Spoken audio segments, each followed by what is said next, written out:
What will America use for energy? We know that China will use coal since they're building a new coal-fired plant in the equivalent of every week, and oil since they're exploring and drilling and importing an incredible amount of oil. But we, on the other hand,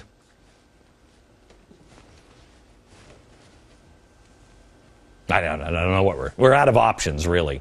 During this wonderful Earth Week, green is universal, you know, we're commemorating the one-year anniversary of the unthinkable catastrophe in the Gulf. So we can't drill anymore.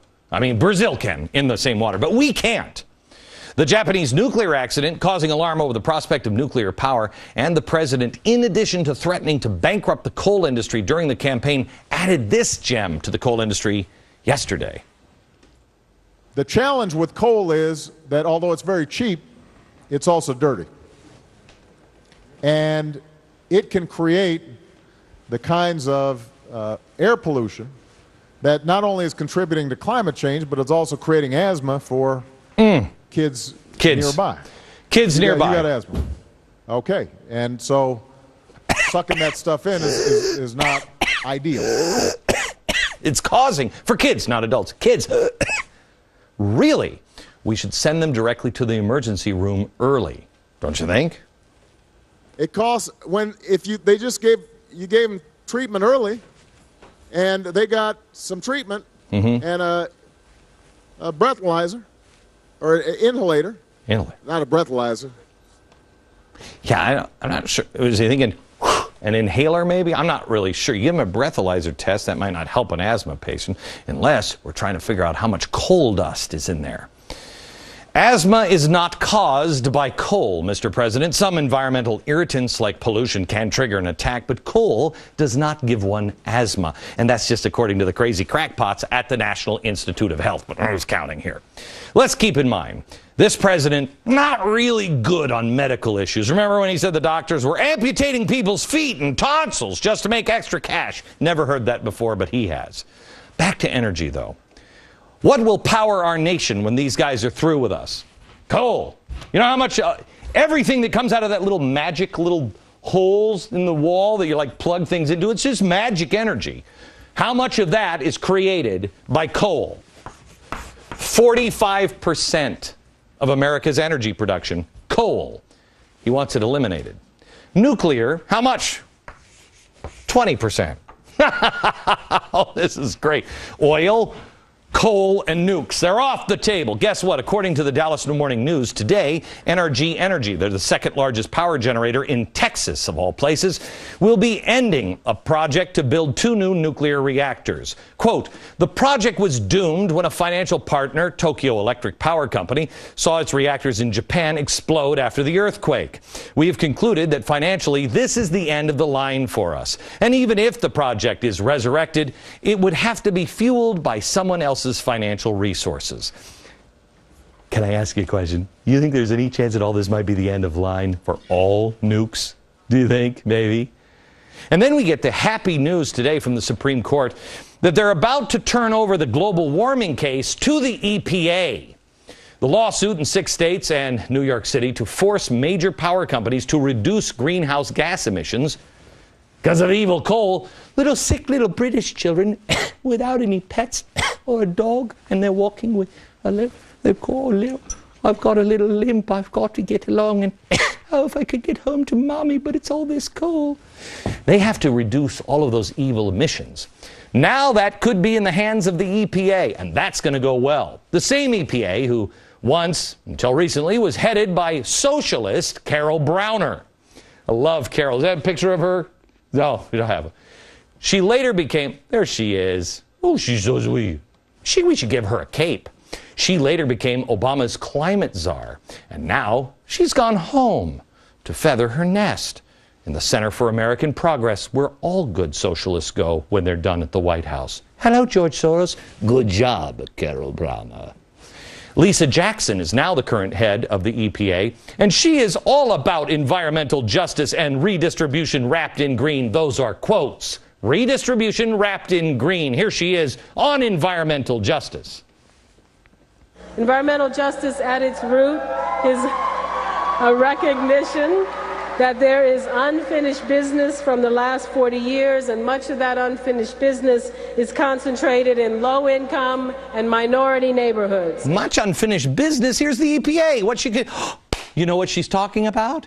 I think she's talking about redistribution of wealth. What do you think?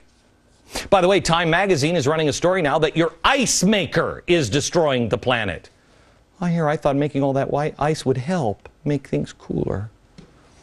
We don't have any power to make ice makers with, or have power the ice maker to make ice pretty soon. There may not be enough trucks to get household appliances to your home. In California, trucking companies are saying that they may go out of business. Trucking companies, as a result of new state rules from California's Air Resources Board called CARB. And finally, despite what the administration is claiming, the Wall Street Journal has a new report out predicting the deep water oil drilling bans will cut domestic oil production. That certainly isn't helping with the cost of gasoline at the pump, is it? Our offshore production, which mostly comes from the Gulf, is expected to be down 13% this year. What are we going to use for energy? Do we even need energy? I don't need it in third world countries, so I don't have it. Back in a minute. Earlier we told you that more of your money may be going to bail out the banks, another 32% of our GDP. So what can we do about it? Well, the nation had an idea. Instead of the fake populism of the Tea Party, there's a movement based on real populism. It shows that there's an alternative to making the poor and middle class pay for the crisis caused by the rich. Please be more specific on the rich. The inspiration for the article, a group called UK Uncut. Well, now they have a spin-off. A group that describes itself as a grassroots movement taking direct action against corporate tax cheats and unnecessary, unfair public service cuts all across the U.S.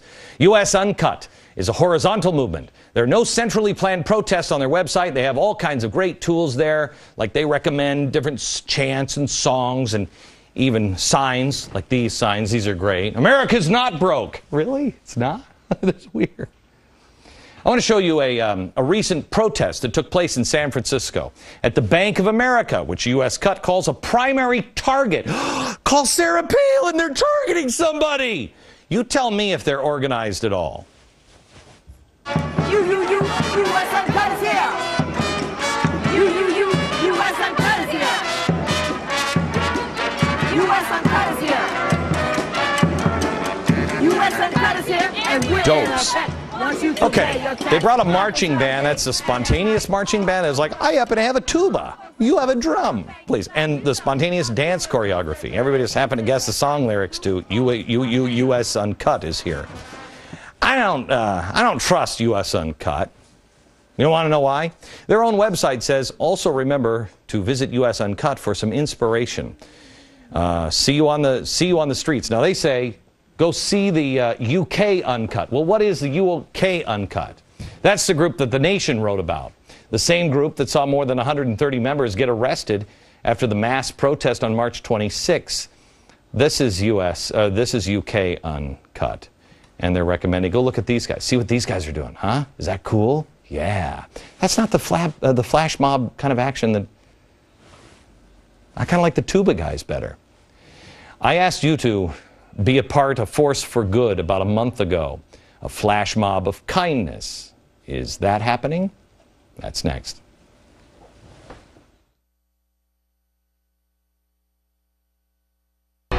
I do ask for your trust on this one thing. If you have noticed at all and kept track of our record, we have a pretty good record on this program of seeing what's coming. And trouble is coming, and we just showed you some more of it. I asked you about a month ago if anybody would do a flash mob of kindness. It's important that you are seen and known by members of your community, for when times break down, there's somebody of sanity they can trust. I asked you a month ago to get a group together and spread some love, organize something, be a force for good, whether it's donating clothing and giving it to a homeless shelter, or giving food to a homeless shelter, or going to an unemployment office and handing out bags of groceries, or helping in a soup kitchen, helping families of the troops. I asked you to come up with ideas and inspire others.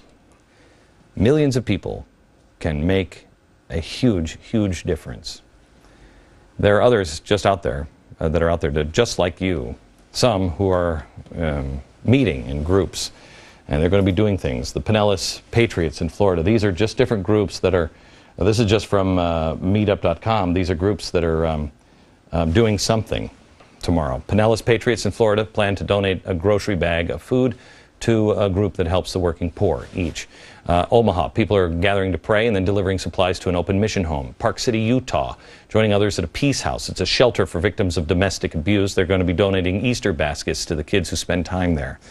If you do this, people will see you. And what are they going to say? All the Koch brothers are organizing AstroTurf movements to help people. Yeah, diabolical, isn't it?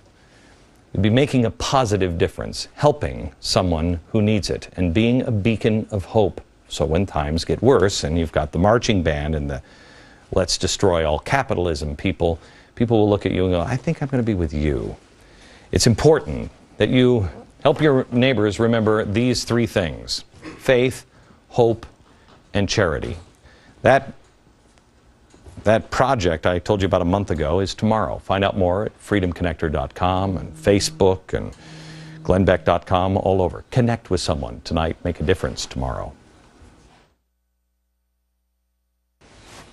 Tomorrow, when you wake up, just think flowers and random acts of kindness. From New York, good night, America.